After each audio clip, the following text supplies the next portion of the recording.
So, 4:47, kakatapos ko lang mag-live guys. Ayan, kulang sila ng isa. Iwan ko saan yung isa, binubugbog na naman siguro nito. At kakatapos lang ng ulan guys. Kanina yung baha, hanggang dito yung baha. Sobrang laki, ngayon hindi natingnan nyo. Malinaw mo konti ang tubig. Kanina talaga, ano yan, sobrang, ano ba, yung brown ang tubig. Hanggang dito talaga ang baha. At ang basakan, ayan, nag-overflow na naman, ayan.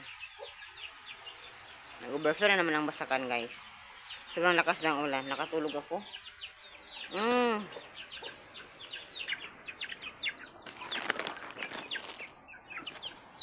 Bakit ba? Doon na. Kulang yung isa.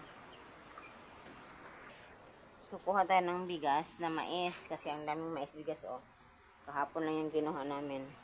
Lalagyan natin ng bigas, mais, kasi konti na lang yung pagkain nila. Maarte yan. Pag walang ano, hindi na kumakain. Huwag kayo mag-arte-arte sa akin. Wala kayong pagkain, konti na lang. Mag-arte-arte kayo. Pinipili nila yung feeds. Kasi yung mais talaga, hindi nila kinakain masyado. Bahala kayo. So, yan lang po guys, ang update. Tingnan nyo. Ulan.